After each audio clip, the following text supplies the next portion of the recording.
Hello everyone and welcome to my channel time is precious. So आज की इस video में हम उपसर्ग एवं प्रत्यय के बारे में पढ़ेंगे। तो चलिए स्टार्ट करते हैं। भाषा में शब्दों का निर्माण चार प्रकार से होता है। पहला उपसर्ग लगाकार, दूसरा प्रत्यय लगाकार और तीसरा संधि द्वारा समास द्वारा। तो संधि समास हम अलग वीडियो में पढ़ सकते हैं। तो इस वीडियो में पढ़ेंगे उपसर्ग लगाकार और प्रत्यय लगाकार। तो स्टार्ट करते हैं उपसर्ग। तो दिए गए वाक्यों में रंगीन भागों पर ध्यान देकर पढ़ो। तो यहाँ पे आपको कुछ ये रंगीन कुछ इस तरीके से दे रखा है जिसमें आपको उपसर्ग बताए गए हैं। तो इसमें जो ये उप है ये आपका उपसर्ग है और जो ये लग रखा है ये आपका उपसर्ग में लगाकर जो भी आपके शब्द बने हैं वो है। ठीक है। तो सबसे पहले देखा है सदा दूसरों का उपकार करो। ठीक है। दूसरा है विद्यालय आकार में बहुत बड़ा है। आकार में कार एक अलग वर्ड हो गया और आ अलग वर्ड हो गया। तो ऐसे हमें इसमें बाद में जो शब्द लगाने हैं ऐसे शब्द लगाने हैं जिनका कोई अर्थ हो। जैसे प्रकार कार आप जानते हैं कार। ठीक है। एक व्हीकल है वाहन। और प्र इसमें जो प्रा का यूज़ हुआ है इसमें अ का और इसमें उप का। तो ये सब क्या है ये आपके उपसर्ग हैं। तो उपसर्ग उपयुक्त सभी वाक्यों में एक मूल शब्द कार का प्रयोग हुआ है जिसका अर्थ है करना या बनाना कार। ठीक है। शब्द से पहले उप आ प्र लग जाने से इसका अलग शब्द बन गया जैसे कि उपकार आकार प्रकार ये सब चीज़ें।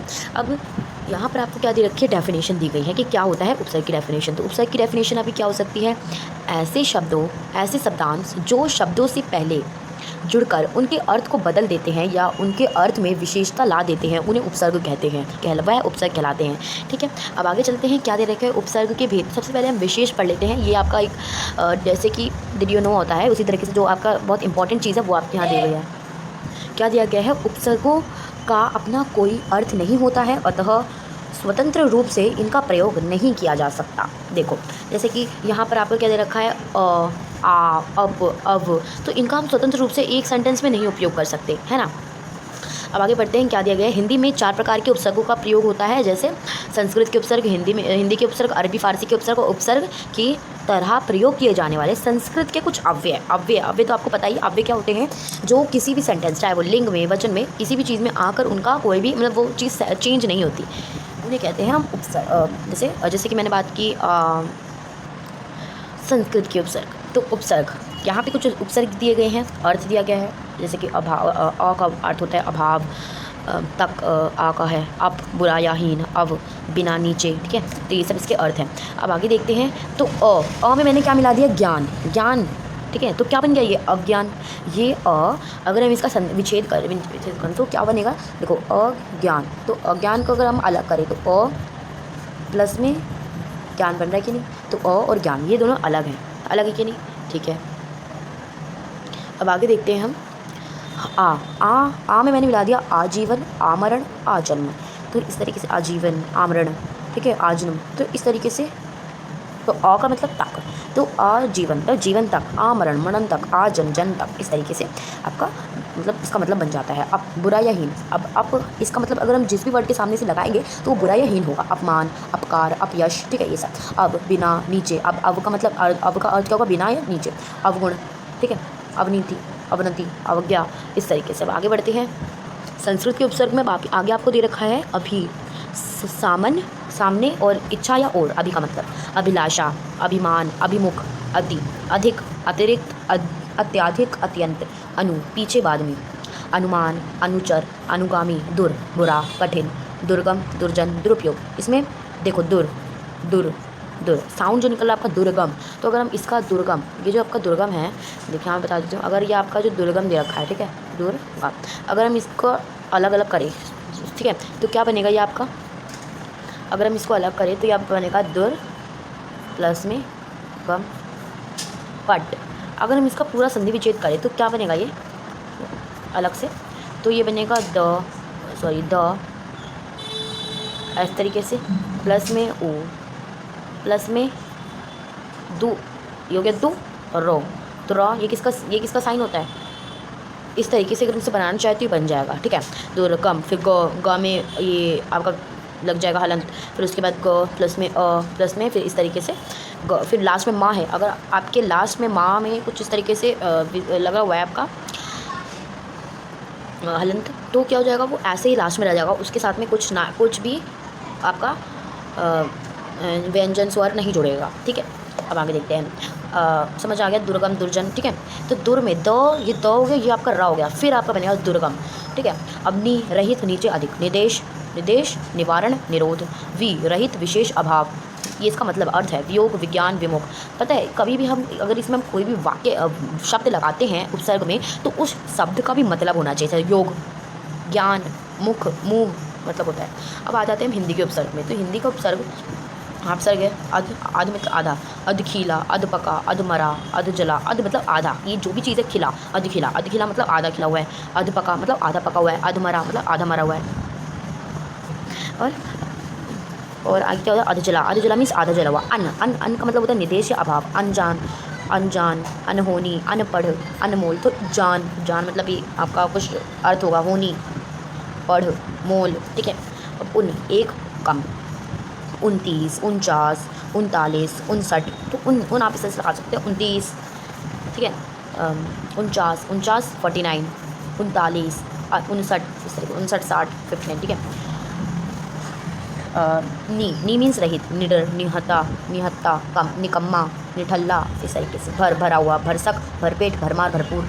अब अरबी फारसी के उपसर्ग आ जाती है। ये जितने भी वर्ड है ना ये आपके अरबी या फारसी के, अरबी बोल सकते हैं फारसी बोल सकते हैं, उसके वर्ड हैं। जैसे अब मुझे ये बताने की जरूरत नहीं है, मैं आपको ये सब बताती हूँ। जैसे कम, इसमें लगा है कम जोर, कम अक्ल, कम उम्र, कम खर्च, खुश दिल, खुश नसीब, खुश किस्मत, खुशबू, गैर हाजिर, गैर कानूनी, गैर जिम्मेदार, गैर हाजिर, गैर कानूनी, गैर जिम्मेदार, ना लायक, ना पसंद, ना समझ, ना बालिग। तो इस तरीके से क्या है ये लायक, पसंद, समझ, बालिग, तो इसका क्या कोई अर्थ है। हाजिर, कानूनी, जिम्मेदार और इन सब का कुछ अर्थ है। इसकी वजह से क्या है इनको मिला के एक नया अर्थ बन रहा है। अब आगे देखो, बद नाम, बद सूरत, बद किस्मत, बद मिजाज, बेवजह, बेअदब, बेइज्जत, बेदाग, ला वारिस, ला जवाब, ला इलाज, ला परवाह, हम जोली, हम सफ़र, हम राज, हम शक्ल, बनाम, बदौलत, बगैर, ठीक है, बखूबी, इस तरीके से। अब आगे आ जाते हैं हम अपने उपसर्ग की तरह प्रयोग किए जाने वाले संस्कृत के कुछ अव्यय। ये लास्ट चैप्टर, इसके बाद हम प्रत्यय स्टार्ट कर देंगे। सत मीन्स अच्छा, सत्कर्म, सत्संग, सच्चा, सच्चरित्र, ये बोलने की कोशिश करें सच्चरित्र, ठीक है। अब सच्चरित्र अगर हम इसे देखने की कोशिश करें तो सच्चरित्र, सच्चरित्र, ठीक है। अब देखो इसका अगर हम इसका अलग अलग करेंगे, इसमें हम अगर अपना उपसर्ग और प्रत्यय अलग करें, उपसर्ग और शब्द अलग करेंगे तो क्या बनेगा, सत्य और फिर चरित्र, सच्चरित्र ना। अगर आप ऐसे नहीं लिख सकते, ऐसे आधा इस तरीके से नहीं लिखना है हमें लिखना है कुछ ये इस तरीके से हम नहीं लिख सकते, हम लिखेंगे स और आधा सा और त, ठीक है। अगर सहपाठी, सह, सहगान, सहयोग, सहगामी, अंत अंतर्मन, अंतर्राज्यीय, अंतर जातीय, अंतरात्मा, अंतरदेशीय, स्वदेश, स्वतंत्र, स्वराज्य, स्वेच्छा, स्वेच्छा, ठीक है। तो जैसे कि आपने देखा उपसर्ग के तरह प्रयोग किए जाने वाले संस्कृत के कुछ अव्यय थे, ये अव्यय थे जो कि उपसर्ग की तरह संस्कृत में प्रयोग किए जाते हैं, ठीक है। अब आगे बढ़ते हैं। अब यहाँ आगे आपको दे रखा है प्रत्यय, तो चलिए स्टार्ट करते हैं। प्रत्यय क्या होता है, तो दिए गए वाक्यों में रंगीन भागों पर ध्यान देते हुए बढ़ो। दीपिका की सुंदरता से सब चकित हैं। देखो अब इसमें मैं आपको बताना चाहूँगी कि सुंदर, अब जैसे कि हमने उपसर्ग में देखा था, हम आगे लगाते हैं उपसर्ग, बाद में लगाते हैं क्या, कोई वर्ड जिसका कोई अर्थ हो। अब हम प्रत्यय में क्या कर रहे हैं, प्रत्यय में हम क्या कर रहे हैं कि हम आगे कोई मीनिंग वाला वर्ड लगा रहे हैं, जैसे कि सुंदर, आगे कोई हम मीनिंग वाला वर्ड लगा रहे हैं और लास्ट में लगा रहे हैं उपसर्ग और सॉरी प्रत्यय। तो इस तरीके से हमने लास्ट में जो किया था वर्ड शब्द वो होता है हमारा उपसर्ग, और जिसमें आगे हम कोई मीनिंग वाला शब्द लगा रहे हैं उसका मतलब होता है प्रत्यय।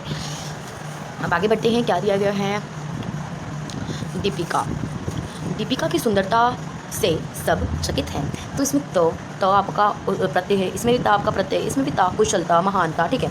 अब इनमें देखें इसका डेफिनेशन क्या हो सकता है, जो शब्दांश किसी शब्द के अंत में जुड़कर उसके अर्थ में परिवर्तन कर देते हैं उन्हें प्रत्यय कहते हैं, ठीक है। जो शब्दांश किसी शब्द के अंत में जुड़कर, ये ध्यान रखना, अंत में जुड़कर उसका अर्थ में परिवर्तन करते हैं। अब उपसर्ग में क्या था, जो शब्दांश किसी शब्द के पहले जुड़कर उसका अर्थ का परिवर्तन कर देते हैं उन्हें उपसर्ग कहते हैं। लेकिन यहाँ पे जो शब्दांश किसी शब्द के अंत में जुड़कर उसके अर्थ का परिवर्तन कर देते हैं तो उन्हें हम कहते हैं प्रत्यय। अब प्रत्यय के भेद होते हैं तद्धित प्रत्यय और कृत प्रत्यय।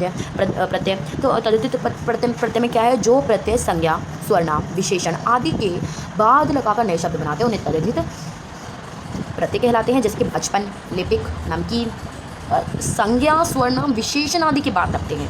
जैसे जैसे बचपन, दीपिका, नमकीन आदि। अब कृतपद जो प्रत्यय क्रिया के मूल रूप धातु के साथ लगकर संज्ञा और विशेषण बनाते हैं उन्हें कृत प्रत्यय कहते हैं। जैसे होनहार, सजावट, पठनीय, ये सब चीज़ें। तदधित प्रत्यय संज्ञा, सर्वनाम, विशेषण आदि के अंत में लगने वाले उदाहरण हैं उनके। तो देखो जैसे आ, भूखा, मैला, प्यासा। से भूखा, यहाँ पे आ लगा, मैला, प्यासा। तो कैसे हम लिखें तो क्या बनेगा, जैसे भूखा, भूखा कर लेते हैं तो भूख प्लस में आ, तो क्या बन गया आपका भूखा। मैल, मैल प्लस में आ, क्या बन गया आपका मैला। प्यास, प्यास प्लस में क्या बन गया प्यासा। ठीक है, इस तरीके से। अब बुराई, तो यहाँ पे बुराई, बुर आई, मिठ आई, चतुर आई। आना, घर आना, सा लाना, साल आना, रोज आना, इस तरीके से। आनी, जेठ आनी, देवरानी, देवर आनी, मेहतरानी, मेहतर आनी। चमक ईला, सुर ईला, बर्फ ईला। कथाकार, देखो कथाकार, कथाकार, नाटककार, चित्रकार। दुकानदार, ईमानदार, चौकीदार। यहाँ पे दार से हो गया पन, पन मतलब बचपन, लड़कपन, कालापन। ठीक है, इस तरीके से। अब देखते हैं काल ईमा करना है इसमें, ईमा तो काल ईमा, कालीमा, लाल ईमा तो लाल ईमा, नीलिमा तो नील ईमा। ठीक है, ईर है, ये वाला बड़ा वाला ई है, ई है। ठीक है, क्या होगा इसका, स्वर्गीय, स्वर्गीय, भारतीय तो स्वर, इसका बनेगा स्वर्ग। क्या बनेगा इसका, स्वर्ग। उसमें गी है, ई है, प्लस में ई ये लग गया तो क्या बन गया ये ये बन गया आपका स्वर्ग ये। ठीक है, इस तरीके से। भारतीय, शासकीय। अब तम में देखते हैं श्रेष्ठतम, महानतम, उच्चतम। निय में देखते हैं गोपनीय, दर्शनीय, पठनीय। वान में गुणवान, चरित्रवान, दयावान। इक में सामाजिक, राजनीतिक, धार्मिक। अब धार्मिक में क्या है, धार्म, फिर इक लगा है। अब आगे देखते हैं हम कृतपद्य, पद्य कह रही हूँ, प्रत्यय यहाँ पर। तो आपका आ जाता है कृतपद्य, बस ये लास्ट है। इसके बाद हमारा ये उपसर्ग एवं प्रत्यय खत्म हो जाएगा।